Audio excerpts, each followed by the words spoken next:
All right, guys, we're here for a simple no hot water for a basement zone unit. Simple 120 volt electric heater.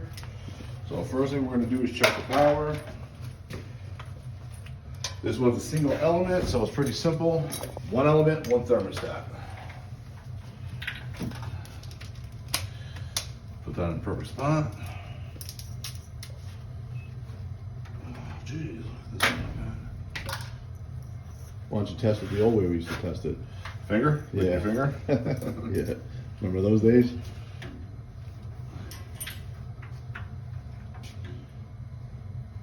Okay, you got 120 to that. Still no hot water, ice cold. Let's pull this off, check the continuity. Just check for power here. Nothing. What's one of the main ways that, one of the main reasons why an element goes bad? If it's a brand new unit, the plumber dry fires it. So what they normally do is, they're all quick and ready. They have this all plumbed in. They open up the water, and as the water's filling up, they plug electricity in here before the water gets out over here. So this element over here is covered, not in water. Boom, it's gonna blow. You'll be able to see this one when we take this out. Exactly. So, guys, don't dry fire it. Just fill up the tank first. Okay, check it for continuity. We should have about 12 ohms there. We have nada. We have a bad element, so let's go to the truck and replace this guy. All right. Which one is it? 120 volt? 2500 watts. All right, let's get it. We'll be back in. All right. So here's the element that we're popping in. This is what it looks like. That's the heating element. All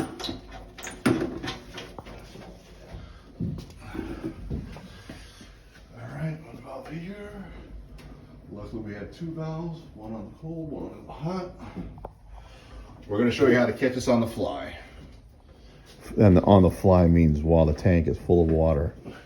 He's going to remove the element and pop in the new one while it's airlocked. Gotta be honest, we do not recommend doing this at home if you don't have experience. Yeah, the problems with the heating elements like this, like see how it's hooked like this, right? Sometimes when they're all warped, you can't really get it through. You're struggling with it. So catching it on a fly is really challenging at that point.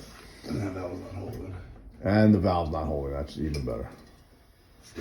Still, main. You want to shut the main down? There you go. Ball valves are better than gate valves. Look at that. Yep. Gate valve, ball valve. Gate valve, ball valve. Much better. These are always fun to catch on a fly though. I love when they're bent up and you have to struggle with it. But well, luckily we have nothing below us.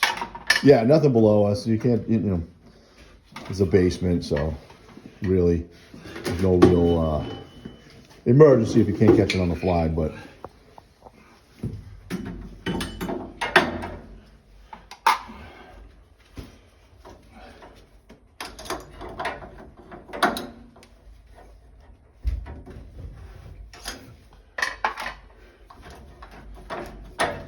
plus I hate the position of that element. Yeah, it's horrible. That element, look at that, it's right up against the wall. You can barely get the tool in there. Right up against the pipe. People don't care about the service. Like, they just jam things in the wrong way. In all reality, this heater should be turned facing this door right here, so yeah, it's easier access. Because I'll tell you one thing, even catching on a fly is even more struggle, it's tougher now with that facing that way. It's more challenging.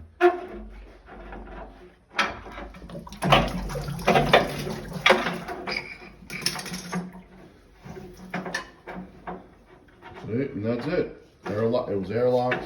The rubber came out. And another thing, when you have a full tank of water and you're catching it on the fly, when you put the new element in, sometimes it's hard to get the leverage on it. It's hard to catch the threads. All right, so this is the element he took out. Look at this guy. And this is why you don't want to catch it on the fly with water in the tank, because look, it doesn't always go easy. Like, this isn't so bad, but we've seen where this is completely bent out and you can't pull it through while water's pouring out. Not a good thing. But we do all the service and we didn't install any of this.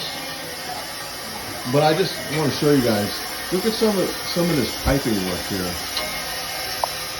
I mean, just look at that. Look at this. I would never. Look at these joints. Terrible.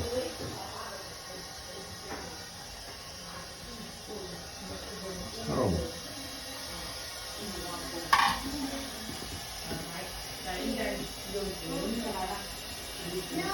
There's that element right there, dry fired. No water in the tank, you put electric to it, it starts glowing, and then boom, that's what happens right here. Make sure you fill the tank with water, then turn it on. Get it out at the faucet, all the air.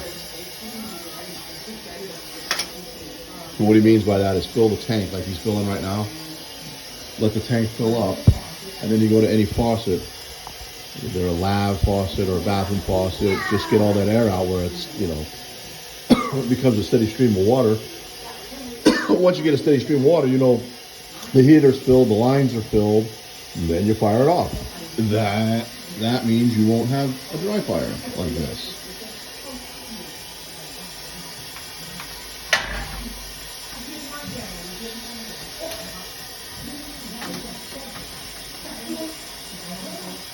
So right now he's just connecting the electric. Let's see if we look at it here. You're gonna put one leg here, you put one here. I'm sure you guys already know, test the ohm continuity. See this, where you would get zero like he did. He got zero because of this, the brake.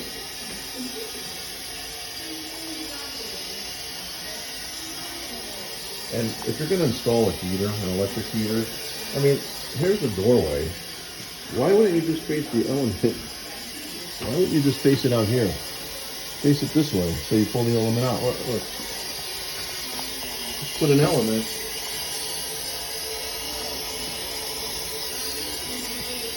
Just like this. Right up against the wall. Like, why would you do that?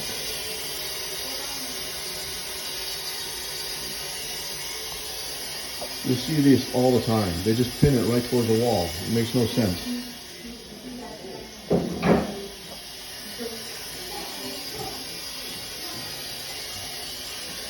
Dan, you like that joint right there? Jesus, that's one joint. All that solder for one joint. Pro press, one joint. He had the right frame of mind with that Pro Press. He should have just continued with that. I think that's Handyman special. what a mess, man.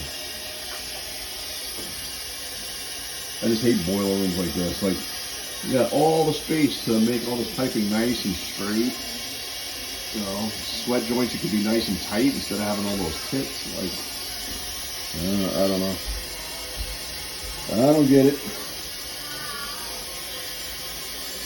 Guess there used to be a washer dryer right here. Convert it into a boiler room. It's kind of taking a long time to fill up this little guy. That goes out, not the little close.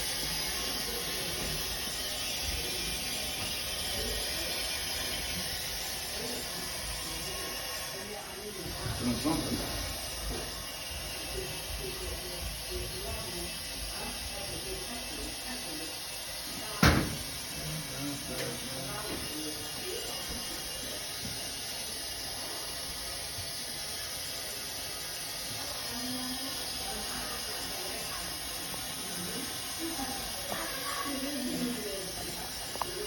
Once it fills up, we'll show you the air at the faucet. But until then, it's just filling.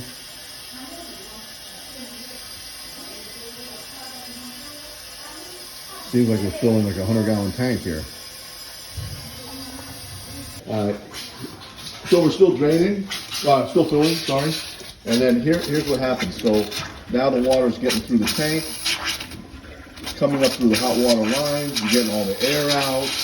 Still, don't put the heater on, the electric heater on, until you start getting a steady stream of water right here. That'll eliminate any possibility for a dry fire. So once I get steady stream of water,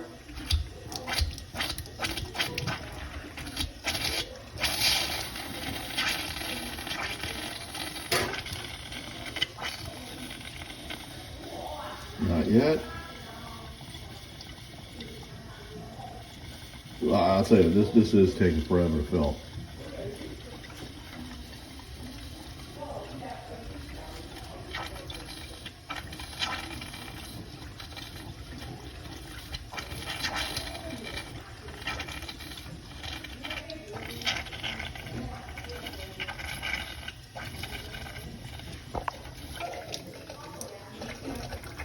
Okay, we're almost there.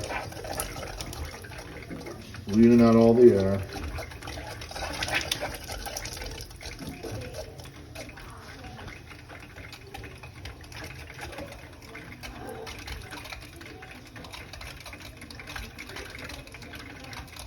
At this point, you're pretty safe to put electric onto the heater and have it start operating.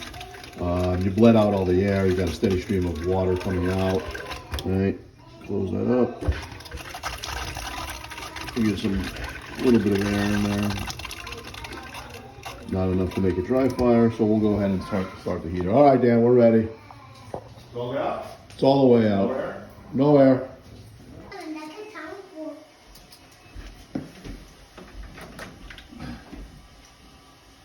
24 amps, pretty high. Okay. They will have hot water in 30 minutes. Okay, that pretty much concludes this, huh? It's a wrap. That's a wrap. That's a wrap. See you on the next one.